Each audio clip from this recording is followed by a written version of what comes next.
Good morning, everybody. Happy New Year, the beginning of another year. Yeah, let's go. Happy New Year. Let's go. Let's get started.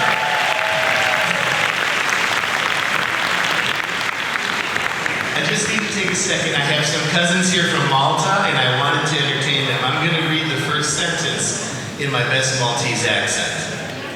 Good morning, and welcome to the start of another academic year.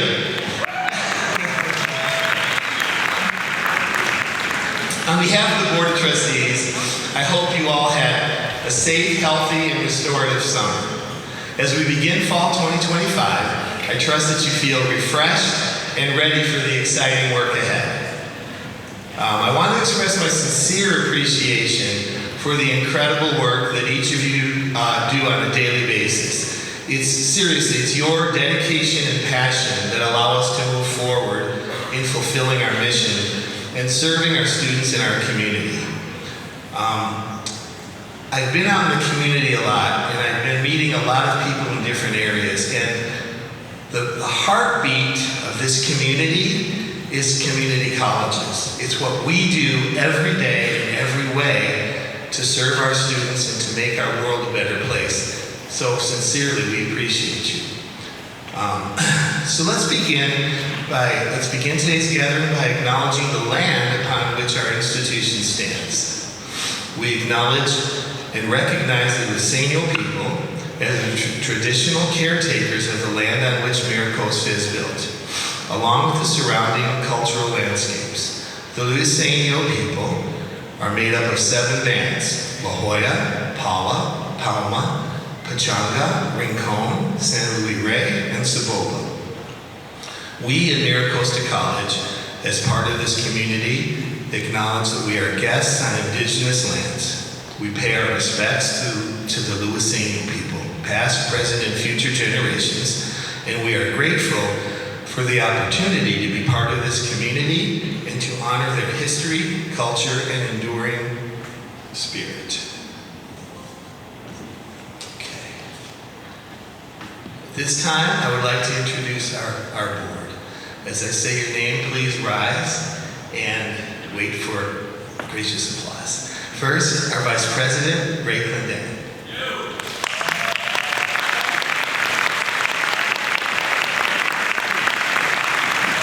Trustees Heather Comper, Ann Crosby, Frank Rochat, Jackie Simon, and Anna Pedrosa, who was here earlier but had to go to another school to actually earn some money. And our student trustee, Federico De Maestri.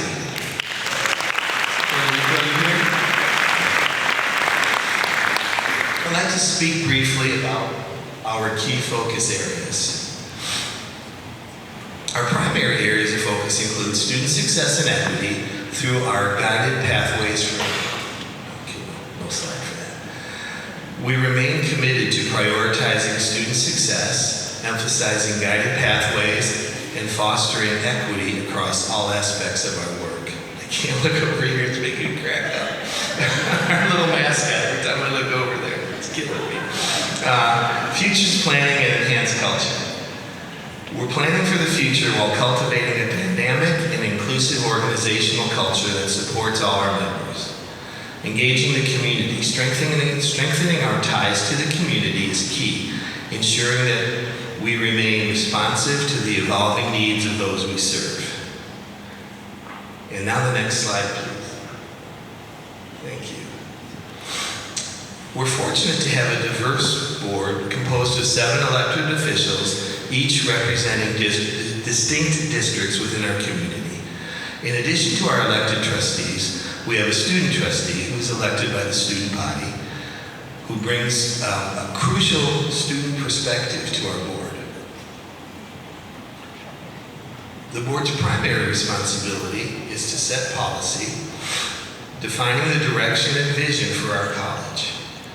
Our role is to advocate for the needs of the institution and to champion all of the great work happening here. Singing the praises of this district is really a joy for me, honestly. I'm out there in the community, and everywhere I go, I talk about how amazing MiraCosta College is. I've even brought 2 international students that I'm trying to recruit in a couple of years here.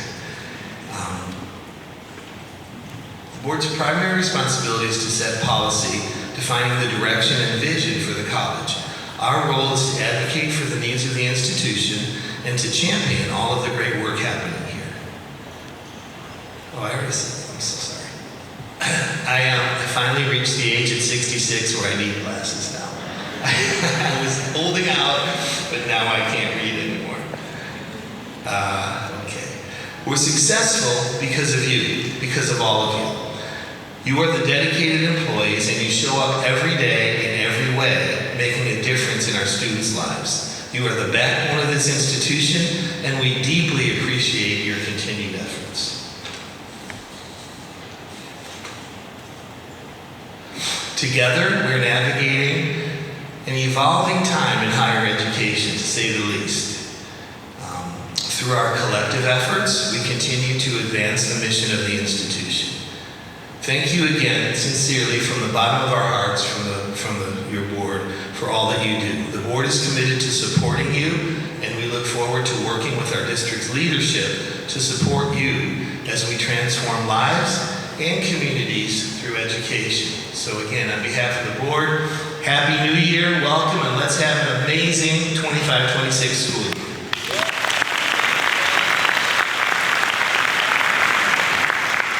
I'd like to introduce our president. At MiraCosta College, whatever kind of space you're looking for, chances are we've got it. We've got charging spaces and recharging spaces, personal spaces, resting spaces, and lots of gathering spaces. Of course, there's teaching spaces, spaces for the young learners and our young at heart learners, big spaces and small ones. We even have this newly remodeled from green spaces to wide open blue spaces, a place to chill and a place for thrills. Spaces to move, spaces to groove. Space to tune in and space to tune up. New spaces and new spaces and new spaces. From big to small, loud to quiet, and everything in between. MiraCosta is a space for you. But when it comes to our name, there's just no space for that. So get on up and come on over. There's plenty of space for you.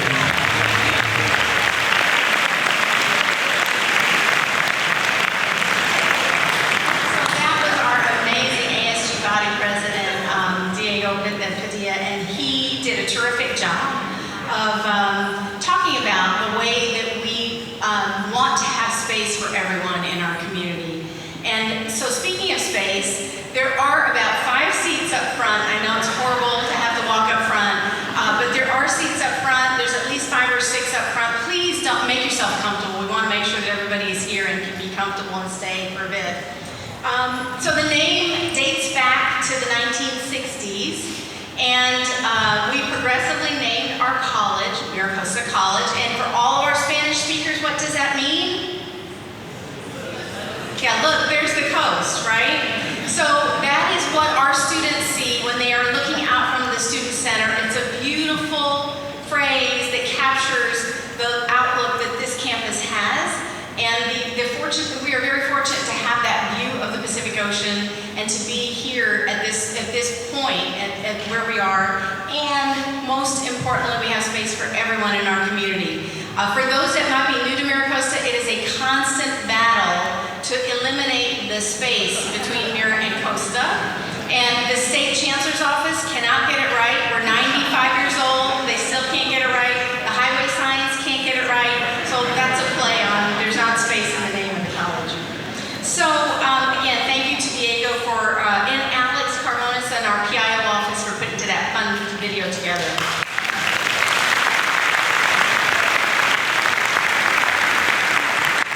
I also want to thank Aaron Roberts, the entire PDP committee, Jim Sullivan, Israel, the DEC committee, Ariel Locke, all those folks that have planned this week's programming and also the DEC Cultural Competency Conference yesterday. Can we give them a big round of applause?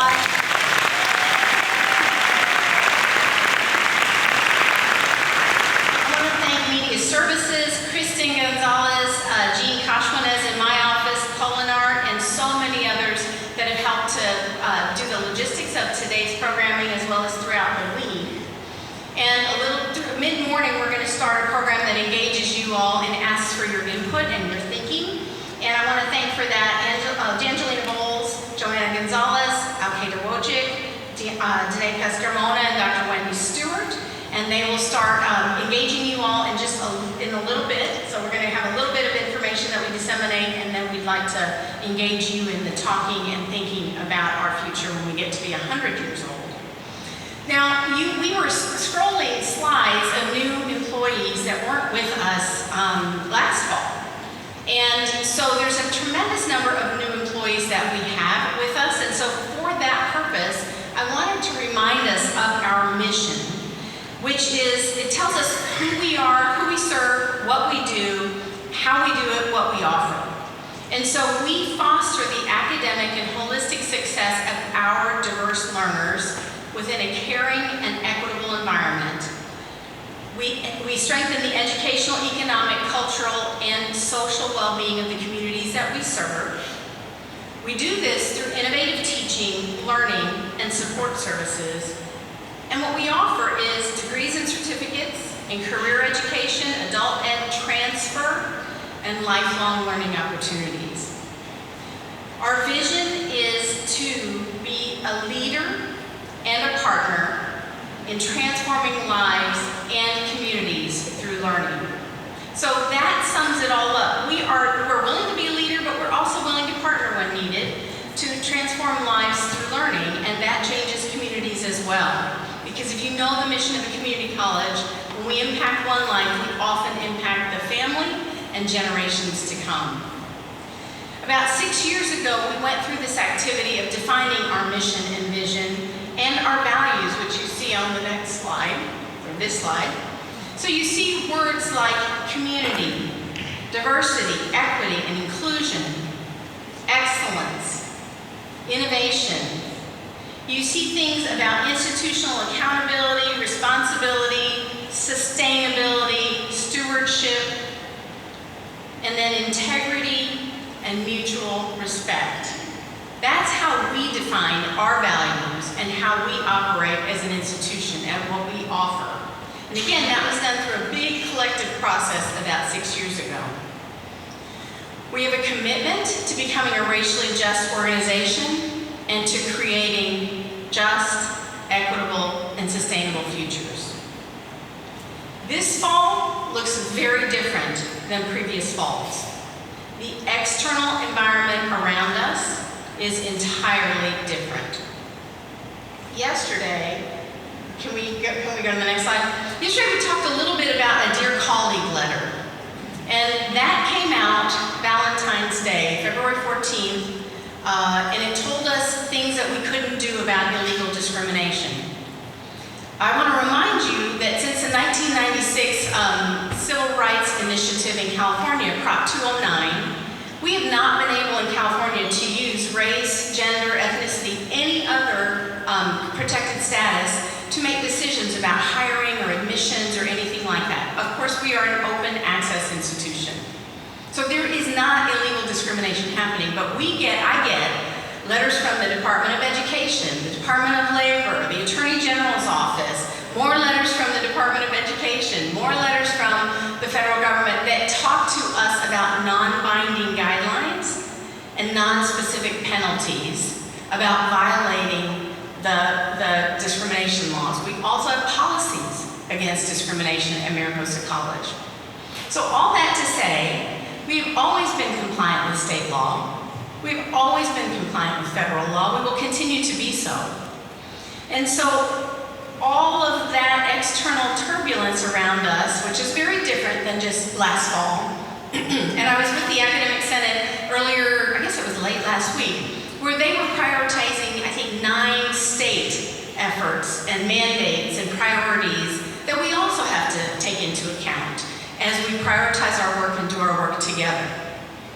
And at MiraCosta, we literally have been planning for adapting to various changes in our environment by looking at potentially 4 different kinds of scenarios that could happen to us. So things that change in the external environment that could impact our work. And so we have prepared for scenarios about growth. We're very familiar with the scenarios on growth because that's what economies are based on. That's what most community colleges are funded on, growth and enrollment. So that's a very familiar scenario to us. We've been familiar with constraint as well. And when we were doing all of this planning, we were in the midst of COVID. So we've gotten really familiar with collapse. A collapse of systems that you used to count on to do everything that you needed, right? We were in the midst of that as we were doing our futures thinking. We've also prepared for scenarios around transformation, and Dr. Stewart is going to talk to us a lot more about these scenarios, and you're going to begin to use them as we plan for our educational planning and our futures work, and who the students will be literally in 9 years from now. Who will be our community? Who will we be serving at this institution? So we're going to play a lot more with those scenarios, but all of them have been very helpful for us to plan for almost anything that occurs around us. So there is not a panic, none of that is occurring here because we know how to handle these scenarios. And so our focus remains the very same. Our focus remains on the mission of our college, which is to serve anyone in our community and those that are coming outside of our community, seeking the promise of higher education, seeking opportunity for personal and professional growth and economic stability. We are very clear as an institution about who we serve. We believe every student has the right to succeed and fulfill their educational and career goals. And we have a commitment to our students and to a just, equitable, and sustainable future. And so the next slide shows us that while there might be turbulence all around us, while the seas may look stormy, while the external environment is very quickly evolving and changing, we're balancing state mandates, we have new demands and external pressures on us, and we have rapidly changing technology that some may describe as disruptive. We have challenges to the entire higher education system. People questioning the value of higher education and multiple ways to measure return on investment, right? All of those things are in the environment around us, and yet what we do at MiraCosta, in the next slide, we stay focused. We double down on our mission. Our leadership is committed to ensure that the safety and security of every student at MiraCosta is valued. Thank you, Jim. It is a place where students can continue to learn and grow, and we will consistently listen to our students. And I know the Academic Senate has a priority on really engaging their voices more in our work, in our planning, in our decision making, because we need to hear what they need, what they're experiencing, the pressures that they're facing, so that we can be responsive and adapted to their evolving needs. Our most marginalized students have told us they want to know their rights. They want for you all to know what their rights are. We've held webinars, we've had FAQs published for them, we have information on our website. We want to be a resource to them, and we want to listen to how we can best be a resource to them. And we will continue to do that. I know we have not a lot of new employees this fall, so we will continue to do the kinds of programming that support our students as those needs evolve and change. This is not performative work. This is work that we do every single day. We don't just talk about it, we walk the talk, we talk the walk, we do the work, right? And so I want to show you just a few slides that talk about and show you the meaning of this. So we've been working for a number of years on creating a more welcoming environment for our students and creating a higher sense of belonging for our students. So last year, our Research Planning Institutional Effectiveness did a broad survey of our students, and this is what they told us. We see great results in a sense of belonging. We, especially among our historically marginalized populations, we had a 96% strongly feel that they are welcome on campus from our Latinx students, 95% response from our Black African American students. We had even higher responses from first-time students and transfer students.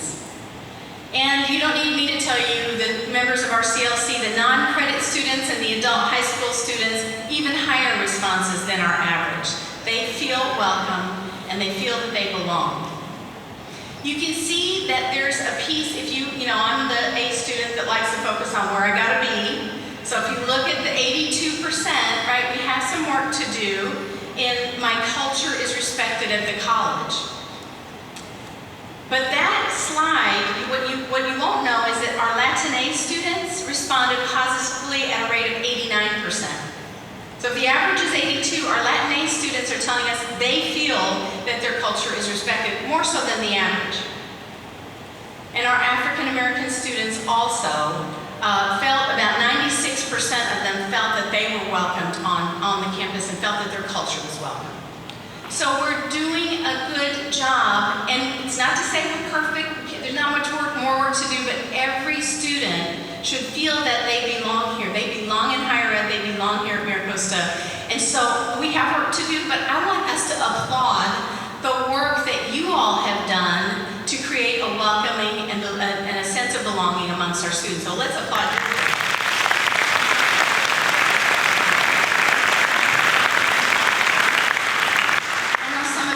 Show data, but I've just got 2 more data slides and then I'm done. The next, we have, as you may know, we have 2 Title V or Hispanic Serving Institution grants that are from the federal government. The purpose of these dollars is specifically to support the success of our Latinx students and our low-income students. I don't need you to read all the numbers or anything, but what I'll tell you is this slide shows you all the leading indicators. The last 2 are lagging indicators. That's the award that you get. You get an associate's degree, you get a certificate. But every one of those metrics in the 3 years we've had this grant, every one of those leading indicators have increased. So there's no randomness to the work that we're doing together. We are helping more students access enrollment, succeed in a course, complete transfer level English and math in a year, persist from one semester to the next so that they can get a full year of units under their belt in a year, and then therefore get their associate's degree or get their certificate. So all of these indicators are good and are positive. And the end result of that is this last slide, that over the years of our hard work, the ultimate degree that we provide, excluding the bachelor's degree, of course, like Fino, but the ultimate degree that we broadly provide is the associate degree. We have seen an overall 39% increase in the awards of an associate degree for the general population of students. And for our Latinx students, we have seen a 95% increase. For our African American students, our Black students, 55% increase. Yes, so let's give that up.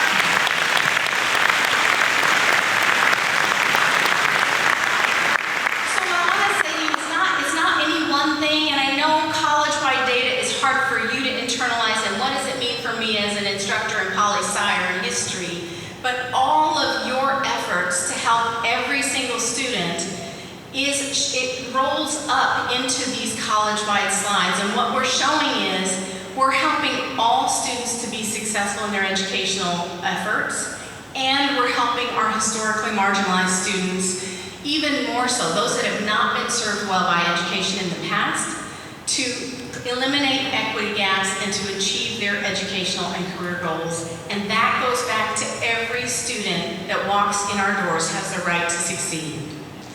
And again, I say to you all, this is your hard work each and every day. It is your collective efforts across your disciplines, our academic senate, our classified senate, all the work that you do to support students.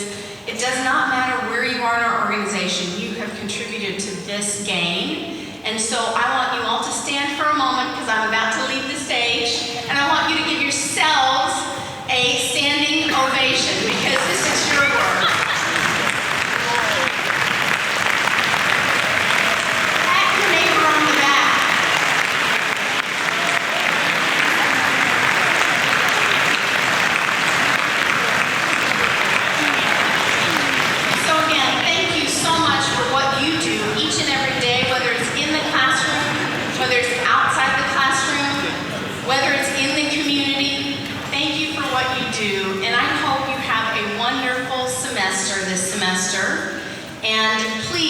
a question that just doesn't make any sense, I encourage you to ask a question. Ask your dean, ask your supervisor, ask a VP. We are happy to hear your questions. We're happy to hear your criticism. We're happy to hear you out. Please let us know what we can do to make things a little smoother for you so that you can make things a little smoother for our students. And at this time, I am so proud to introduce, we have a new VP addition to our all-woman team of executives at MiraCosta College, and that is Dr. Elba Gomez, soon to be doctor. And we are so excited that come on up. She has joined us from the Port of San Diego. She's going to tell you her story, but in short, she's a community college student. She's worked at a community college, not in San Diego County, but up north, and you'll hear more of her story. But she is so glad to be back, and we are delighted to have her as part of our team. So Elba, welcome.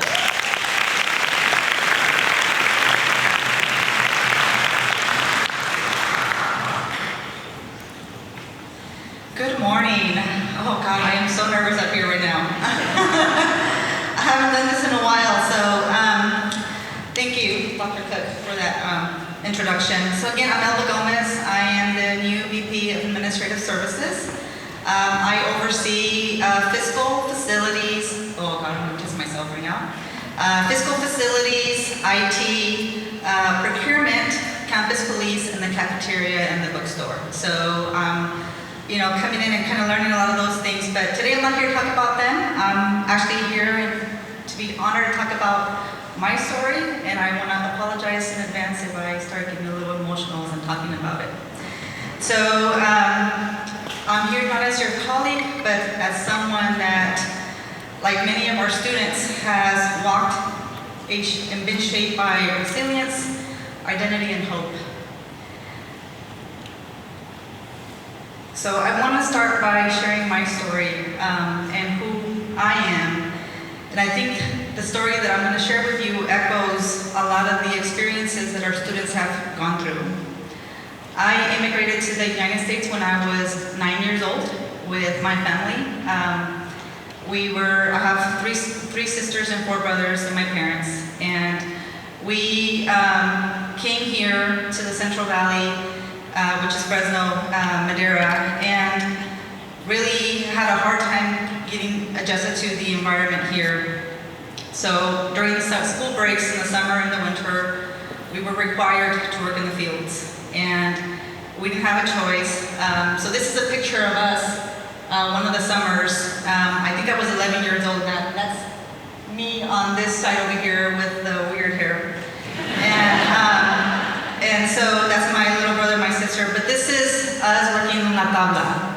And La Tabla, if you don't know, is only done in the summer, where you pick grapes and you lay them down in this paper, and through the process, they turn into raisins. And so we were, doing that in 110, sometimes 115, 120 weather every year. And I hated that work. Oh my God, I wanted to be at, home playing with my friends from school, but it wasn't allowed. But working in the fields, in the grapes, picking cotton, or in the amarre in the winter, taught me that the value of perseverance and the importance of being around family. As I was growing up and in the environment that I was in, I made some decisions when I was very young. And by the time I was 21 years old, I was a mother of 3, a single mom of 3. And I was navigating life with very limited resources. At that point in my time, I didn't know what I was doing, and I was raising 3 kids. I faced trauma. Back then, I was a victim of sexual assault and abuse. And I watched my oldest struggle with that because she was a witness to it. So that weight of that experience is always with me, but it shaped me. It does not define me. So I think what defines me now is the strength that I found in my mom, my sister, my family now, the mentors that I've had throughout my life. that they believed in me when I couldn't believe in myself. I wanted to share a picture of my family. And, we didn't always get along. We were growing up and we lived in a 3-bedroom house, and it can get crazy at sometimes. And if you ever come to my family, we're always yelling. It's because we always wanted to get attention from our parents. And it was always all of us together, but we all ended up going to school, and out of the 8 of us here, 4 are educators. And really, all of us, my parents taught us the value of education and the importance of going to school. So I want to share the story of how the community college system really helped me, and how if it wasn't for that experience, I don't think I would be here today. I had a mentor. I called my mentor. I don't know if he knew he was my mentor, but I called him my mentor. He was Professor Ostrander at Fresno City College. So when I decided to return to college, after I had my 3 kids, I didn't have childcare and truly depended on my mom to come home and take care of my kids. And I had my class, my Math 103 class, so I don't know what that number is now, but back then it was algebra, and you had to have that class to move forward to get your degree. So I was coming in every day 5 to 10 minutes late, and Professor Ostrander pulled me aside. I think it was probably the 4th day that I was late, and asked me, why are you coming in late? Wasn't scolding, wasn't, yelling at me. And so I told him, I don't have childcare, and I'm depending on my mom to leave the packing house, get home, and stay home with the kids so I can make it to school. What he did next, I think, is the significant change that impacted me. Instead of dropping me from the class, he walked me to student services and introduced me to the EOP&S and the CalWorks and the care counselors.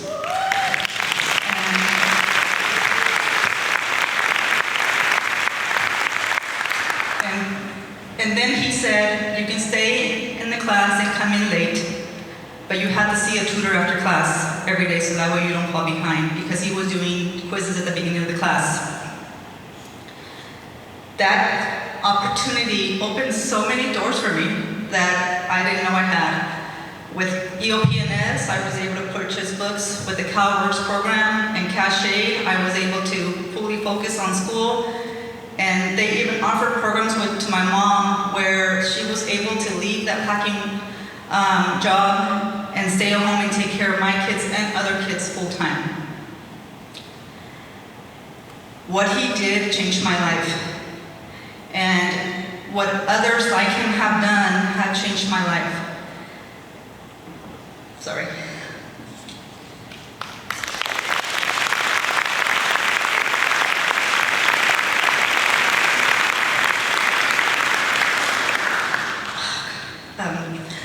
I'm sorry.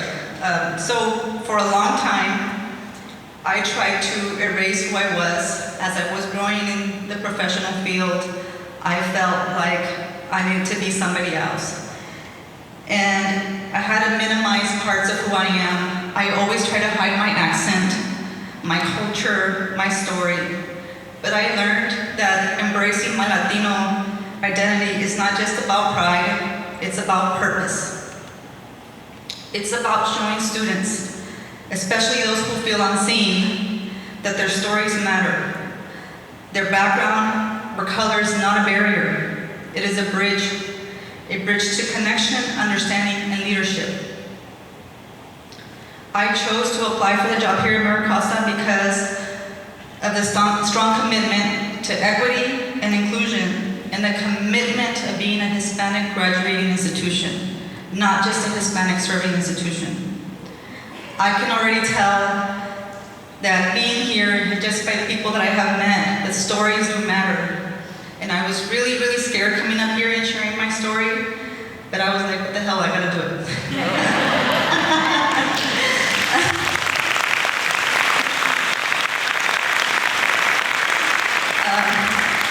I want to be a part of the mission-focused organization that welcomes diverse people and helps them achieve their dream. When I show up as my true self, Latina, immigrant, mother, survivor. I'm not just representing myself, I'm creating space for others to do the same. These are my rocks, my kids who have survived everything with me, and my husband, right in the middle with my daughter who graduated from UC San Diego with a Master's of Education.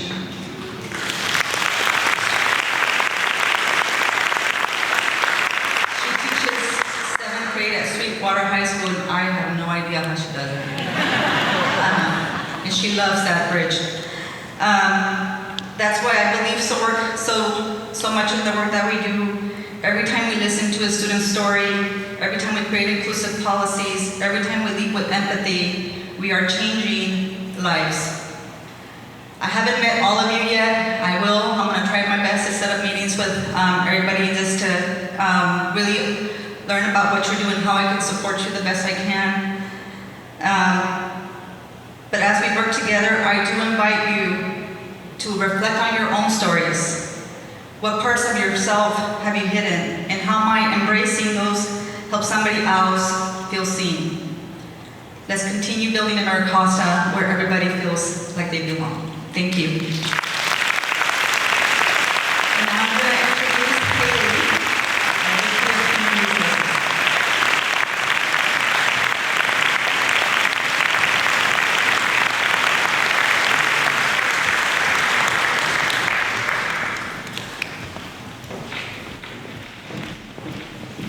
All right, good morning, everybody.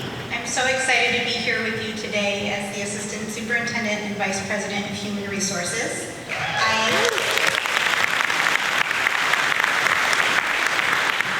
am slightly less excited to follow Elba's moving and beautiful story about her family and her lived experiences with everybody's favorite topic, which is HR updates.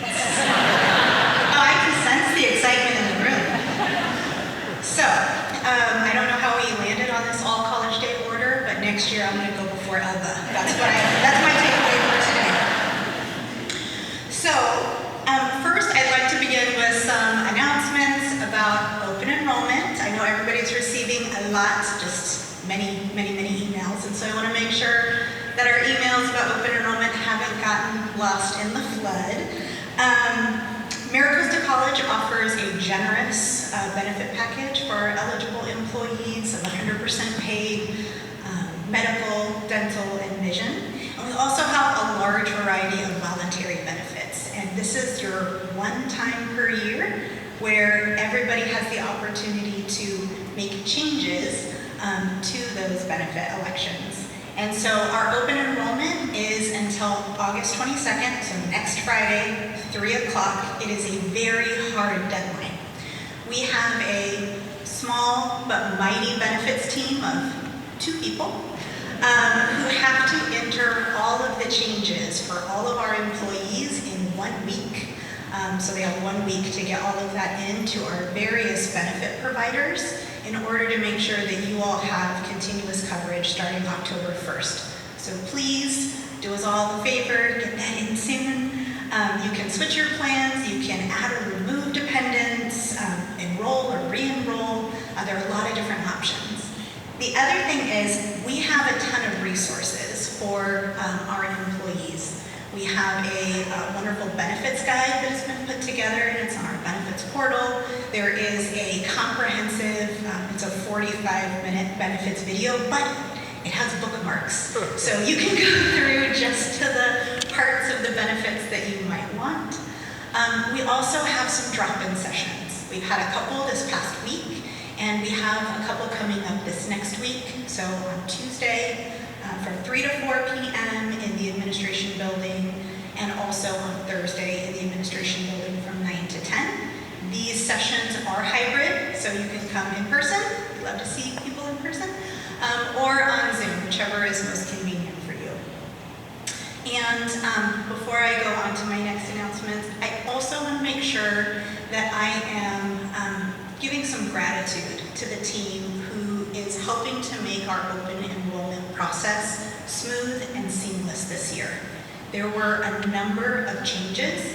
So not only do we have a ton of changes to our PPO plan and our Kaiser plan, But we also have a new waiver program, so if somebody has health coverage somewhere else, they can waive our medical benefits.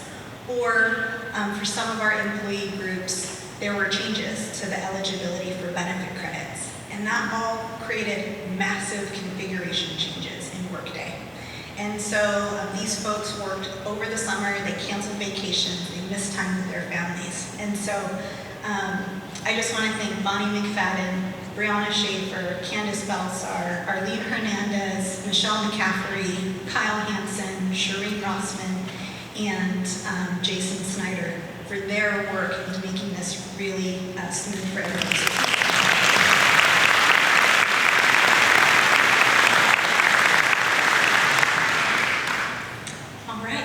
Many of you know that over the last year and a half or so, we have had some changes in our HR department, in the division. Our payroll team is consistent, our risk management team is consistent, and we've had a lot of movement in our HR department. And so I just want to make sure everyone is aware of our friendly faces in HR. We have Dr. Jen McFaye, who is our HR director. We have Nishana Andrade, who is our HR supervisor for recruitment. And most recently, we have Holly Walker, who is serving as the interim HR supervisor for operations. Some of the things that are upcoming, though, for our HR department is that we are hiring for a new director of Title IX and inclusive practices.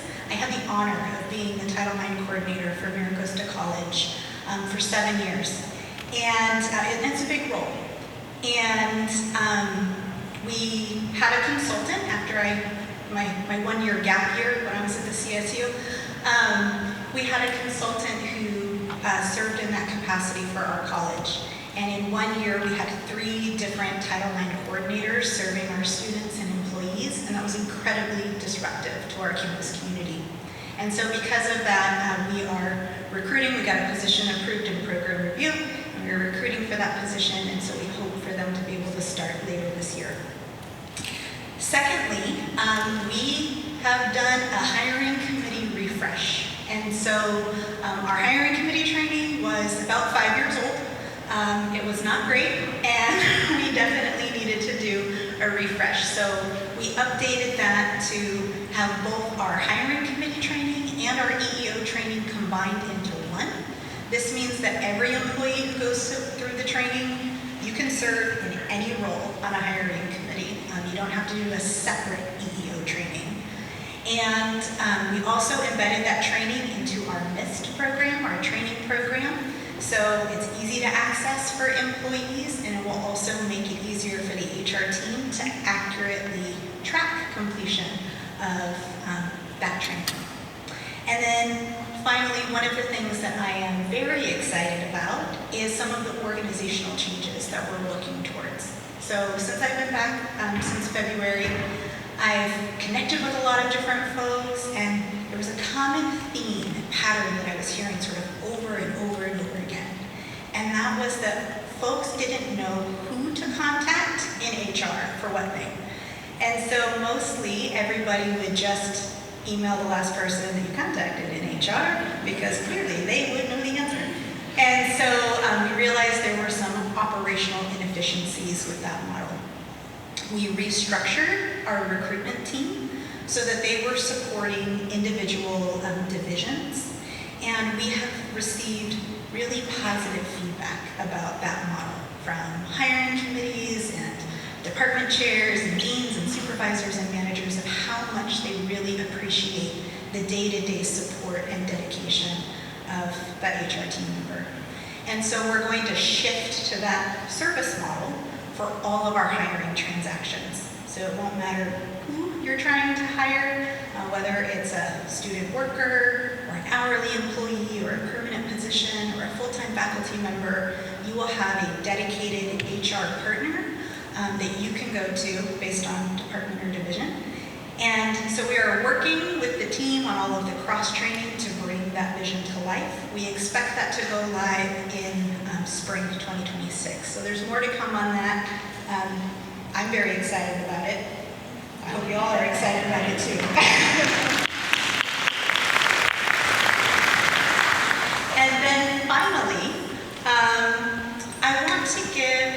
shout out to the Rainbow Collective. So the Rainbow Collective, woo-hoo, yeah! The Rainbow Collective is our employee resource group that supports our LGBTQIA+ employees. And this past year, the Rainbow Collective reached out because of a very unfortunate situation that was happening with our workday system. And so for our trans and non-binary employees, when they would log into the system, they would see both their legal name and then also their chosen name. And so what we heard about from testimonials from our employees and some of our student workers was about how they were actually avoiding utilizing the system. They were avoiding doing their time entry or interning in absence or requesting vacation because it was very triggering for them to see a name with which they don't identify, right? They were being dead named in our system. And so they came to us to propose a solution or an idea for a solution of can we change the way that Workday displays our employee names? And so we looked into that, and we absolutely can.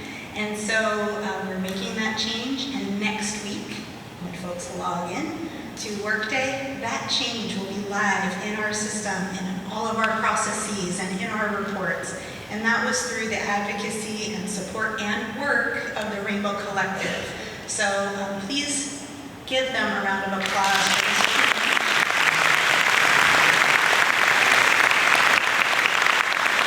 And that is so important because this change really defines and ties back to our commitment statement to create an inclusive campus environment where individuals and their diverse cultures and identities are welcomed, nurtured, and validated. And so we are doing that. This is the way that we are living out that commitment statement. And so I'm very proud of that change. And with that, I'm going to introduce my colleague, Dr. Wendy Stewart.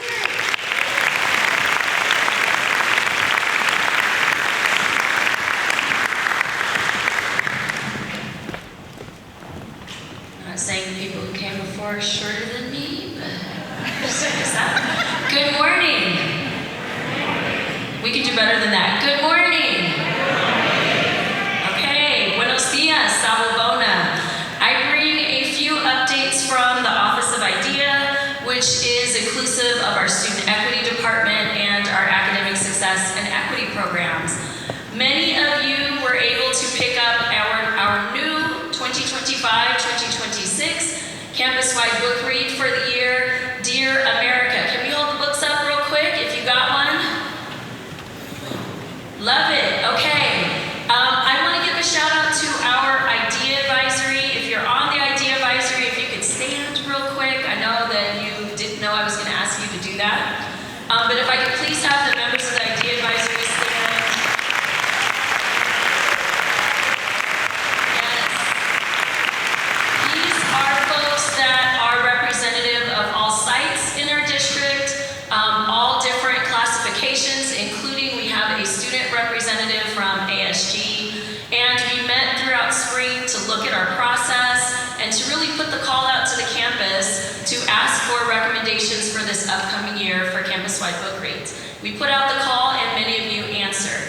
And so the IDEA advisory spent the latter part of spring and the summer reviewing all of the submissions that we got, reading book descriptions, taking into account page count and time, looking at even budget and if we had the book that was available, and really looking at the point in time that we are in right now in our country, what our communities are facing, and what is going to be a book read that's going to help to further, again, our commitment statement that we've heard repeatedly is a focal point for our campus and so incredibly important.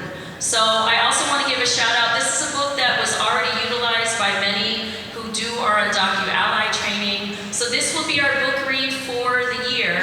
And you can see on the slide there is a QR code that goes to a dedicated page on the IDEA website where you can, if you didn't get a physical book today, you can get a book mailed to your mail station, mailed to your home. We also, I want to shout out our library partners who got the book available via ebook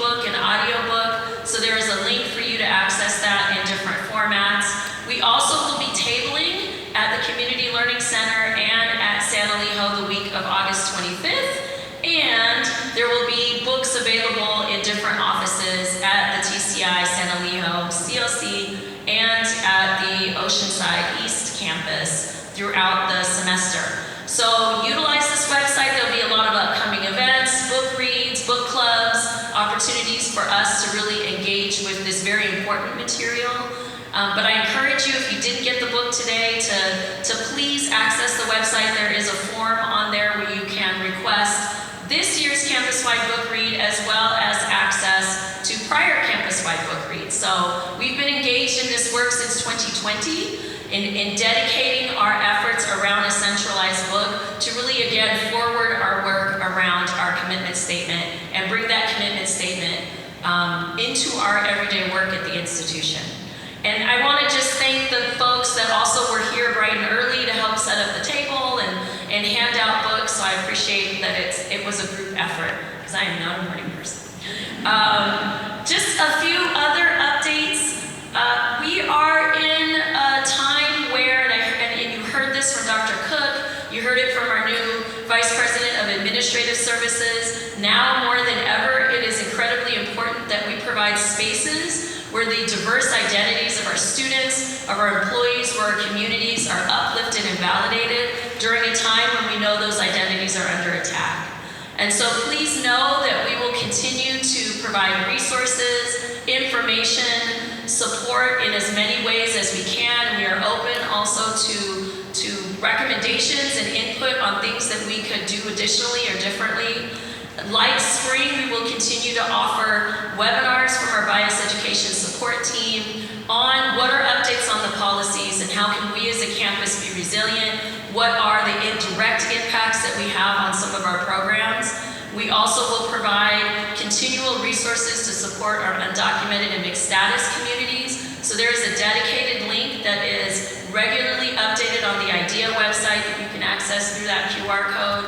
And if you click on that link, there was a lot of resources that were put together by our Uprise coordinator, Brian Astorga, who assisted with providing what are ways that employees can do to support our students, to support our community, our employees, coworkers. What are some of the community resources? What do you do if ICE is on campus? What are the MiraCosta policies, the statewide policies that really guide our work? And I will continue to partner with Al-Qaeda. I don't know where she is in the room. And if she stands up, I don't know that I still would be able to find her. I had to. I'm at the mic. So she knows that is a joke. But her and I will continue the point. This is what happens when you make a joke and it seems like it's appropriate in the moment. The point is, we will continue to offer webinars. We did a webinar in spring on resources for undocumented and mixed status communities. We will continue to offer that, as well as Know Your Rights workshops for our students and our community.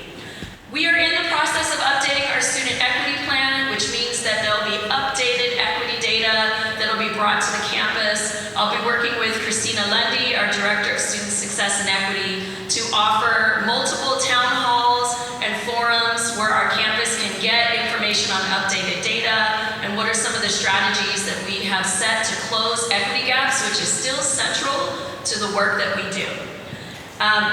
Cindy Darlington is one of our associate faculty in business. We'll be teaching the Developing a Futures Mindset course, so stay tuned in the MiraCosta for information on how you can enroll if you haven't taken the course yet, or if you're interested in futures thinking. We're going to do more activities on futures thinking in the latter part of the program. And so if that piques your interest, if you want to learn more, this is a course that is open to all employees at the college.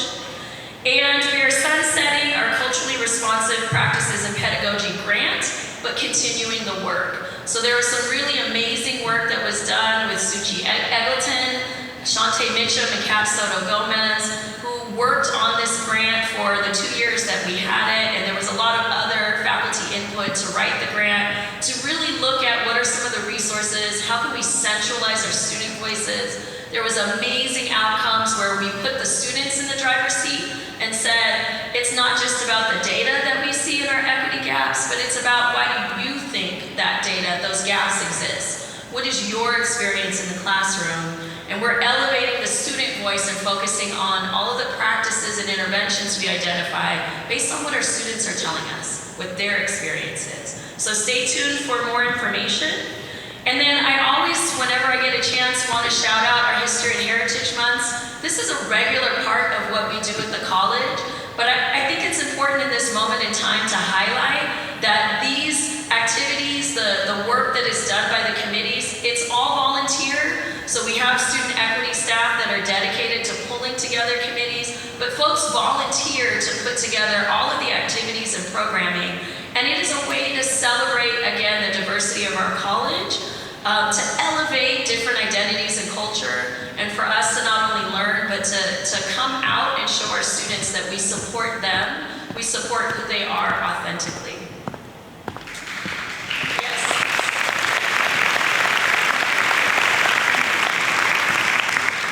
And before I hand it to Carl, I want to wrap up with a happy update.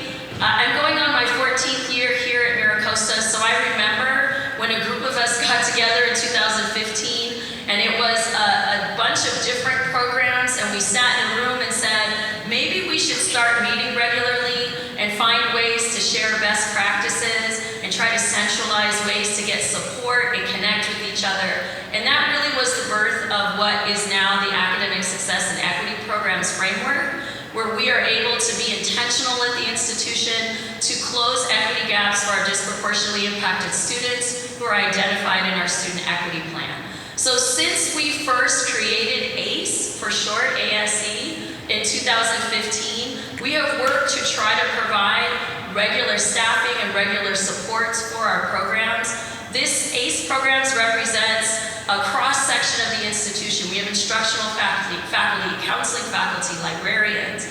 We have classified professionals, students, administrators, all across all of our ACE programs with the one goal of closing equity gaps, creating inclusive environments, and really serving disproportionately impacted students. So for the first time in the history of ACE, and I'm excited about it, we have dedicated classified professionals. We have a student services coordinator identified that is working with each of our programs. So I want to shout them out. I don't know if they knew they were going to be on the slide, but Brianna Astorga, who is working with Puente and Uprise.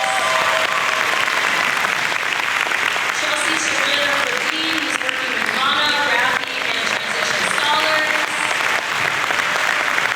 And Gregorio Reyes, who's working with Amend, Sphere, and Mojo. So I just want to recognize ACE continues to grow and thrive, and these coordinators will be working with faculty, working with students, working with all the folks that come together to make ACE programs successful. If you see them, give them a shout out, tell them congratulations as they move into these new roles. So now I will hand it off to Carl Banks. Oops, I went too far. Our president of Classified Center.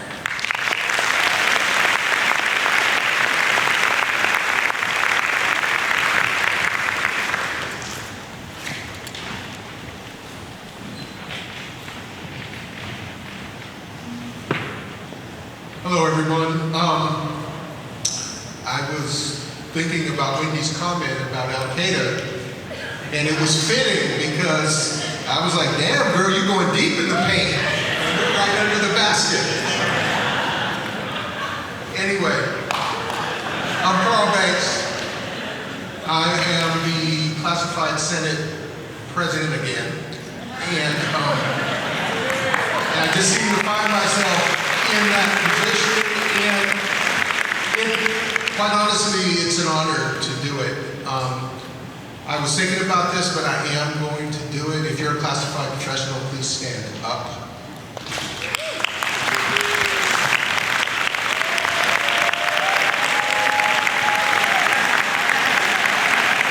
And I just want everyone to know, we are the glue that holds this place together. And no, give yourselves a hand, because we are.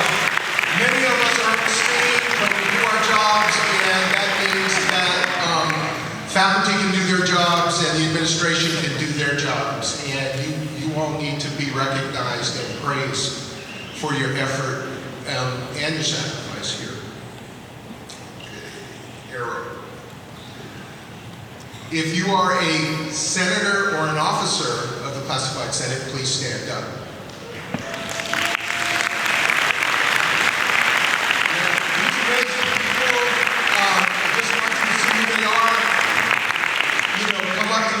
find them and say hi, say hello, introduce yourself. They're doing good, tireless work, and I want them to be recognized. Now, the areas of focus are for this upcoming year. It's just really basic. This is a teaser because we want you to engage in our classified Senate meetings. And we have a pillar model, and we've transitioned to a pillar model. We're going away from the representative model where we divide our senators amongst classified professionals, and then they reach out to you and get your input, and we're going to a pillar model. And the pillars that we're going to stand on are representation, governance, communication, membership, and advocacy. And so, to learn more about that, you'll be attending, if you would attend our classified Senate meeting, we'll get into that. Communication, we've updated the portal site. Our portal site is no longer an eye chart, and you will be able to find what you're looking for. And someone very special came back to help us with that, and that's Lori Schneider, and I'm very thankful for her and her work in doing that. We're updating our website, and if Susan Corley's here, she is publishing a monthly newsletter that will be, we will be communicating to you with that newsletter. And I'm happy, and I don't know why I hadn't figured this out. I guess if you do it so many times, you get it right. But I'll be holding Senate office hours at all of our campuses. And just going in, and I'll be sitting there, I'll be there. If you don't want to see me, that's fine, but just know I'll be there and willing to interact with you and create relationships with you. As far as our programs, we're completing a successful summer of really leaning into Caring Campus. And I really want to give a shout out to our Professional Development Committee. And you need to take a look at their site on the portal. They're doing amazing work, providing content, not just for classified professionals, but for everyone in the MiraCosta community. And then we have a leadership program. And there'll be applications for classified professionals going out, or a call for applications going out. And I encourage you to apply and to participate in this program. Because, my time is short, and we're really trying to raise up leaders in the Senate, and to serve in the Senate and to be up here one day, so I don't have to be.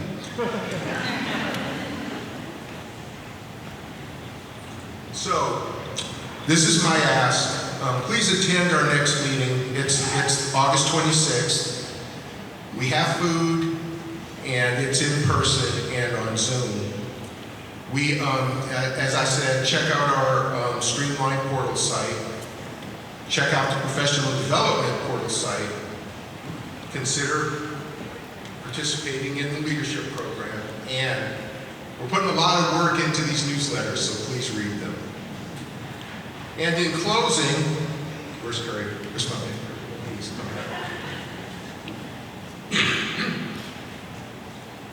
I've been reflecting on the state of the classified Senate.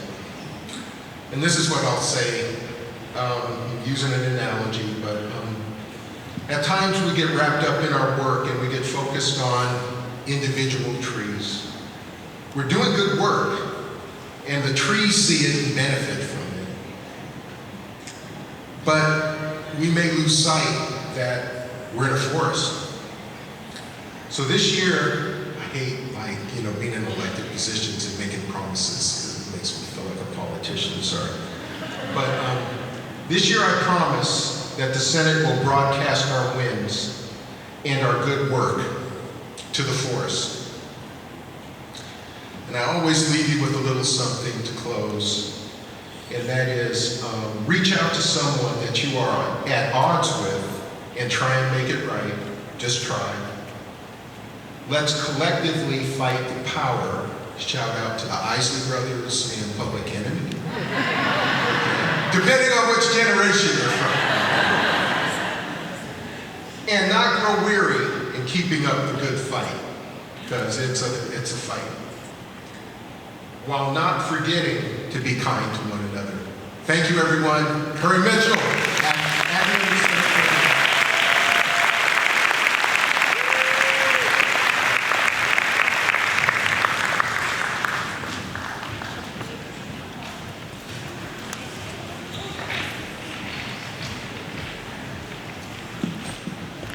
Hello everyone, my name's Curry. I teach English composition classes, and I'm honored to serve in this role as Academic Senate President.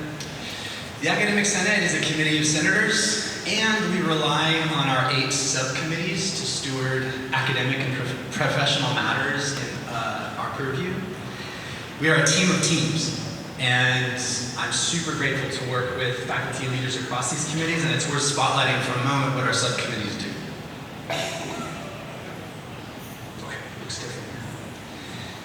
The Salary Advancement Committee, chaired by Donnie Munschauer recently and now chaired by Angela Senegaglia, continues to clarify processes for faculty to pursue coursework that increases discipline expertise and to benefit them in advancement on the salary scale. Our Sabbatical Leave Committee, chaired by Jennifer Paris and Pilar Hernandez, now coordinated by Pilar, who recently did substantive revisions to the handbook as well as restructured her committee in pretty cool ways. This committee works to support faculty pursuing sabbatical with clarity and efficacy. The Equivalency Committee, chaired by Ashley Davis, is working hard to align standards with statewide practices and streamline the processes for department chairs, for incoming faculty applicants, as well as our HR partners. The MiraCosta Online Educators Committee, which we affectionately call MOE, chaired by Jim Julius and Nadia Khan, have inherited all of the intricacies and intersecting complexities that emerge when we blend learning spaces, physical, digital, generative, procedural. Mo stares into that existential void that is the confluence of all those changes, and Mo says, "What's up, boy?"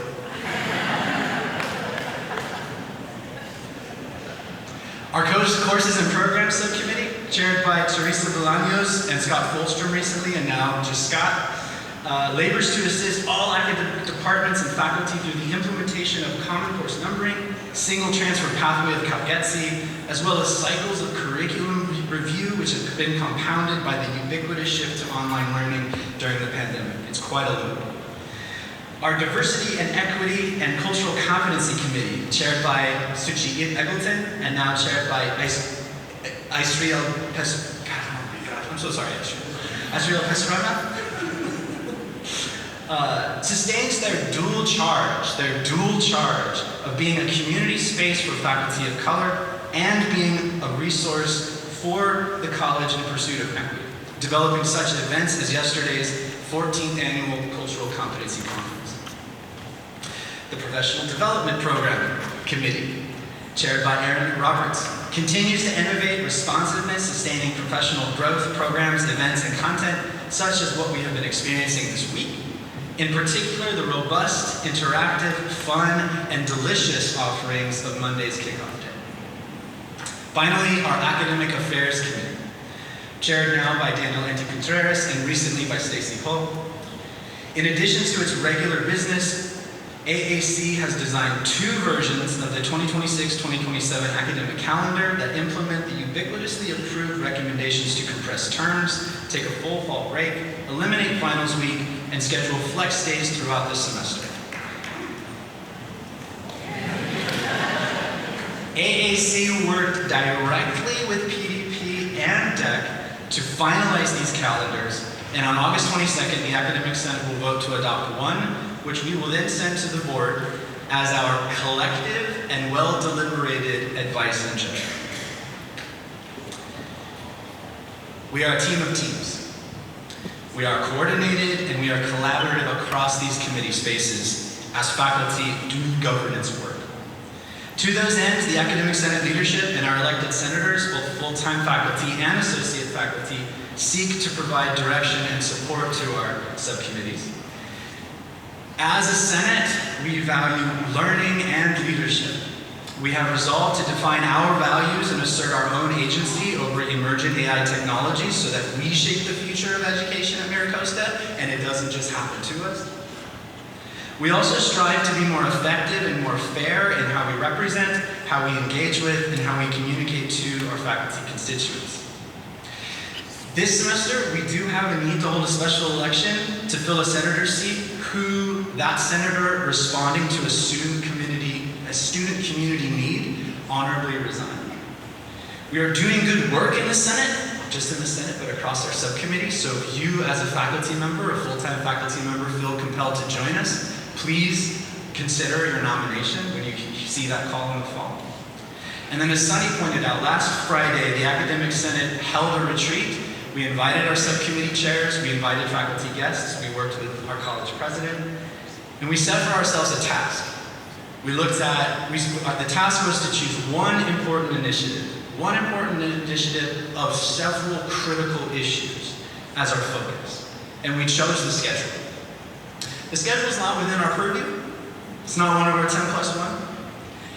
But several years ago, under the leadership of Leila Safarelia, in inviting 2 faculty leaders in the guided pathway space to speak to issues they were seeing with students and with pathways, with completion and with learning, we held a discussion in the Senate, listened to by our college president, and from that work came the 2 scheduling summits that has led to ongoing changes around the schedule. And so we ask ourselves, what would it be like? What could we achieve if we sustain a focus? Not at the expense of our other work. We're going to do our other work. But what would happen if we sustain a focus on one thing? And what would happen if sustaining our focus with partners across the institution on the schedule, how could we make it more student-centered? How can we design it holistically across the institution for students? So this is a focus we've set for ourselves.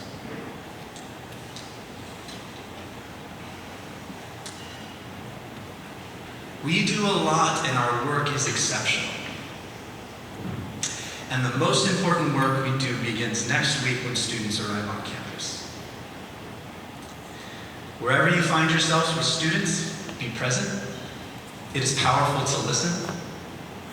I was reminded yesterday listening to Shante Mitchum, Dr. Whitney Pirtle, and Bruce Hoskin share about how powerful it is when Black faculty choose to be with Black students in a space for the sake of just being with each other. I'm reminded of that too listening to Elba's story, describing the professor she calls mentor and the folks that she calls door openers in support services. I'm mindful of this as I think about my immigrant students.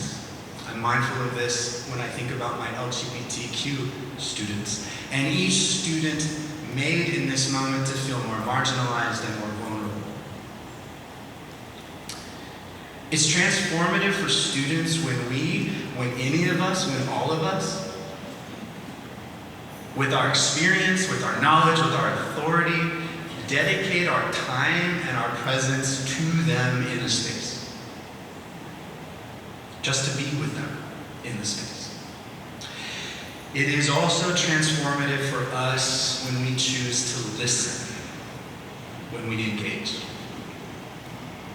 The most important and impactful thing we can do this semester is to be with our students in a space where they've set goals and then strive there with them through whatever comes this semester. Thank you, colleagues. I wish you the best.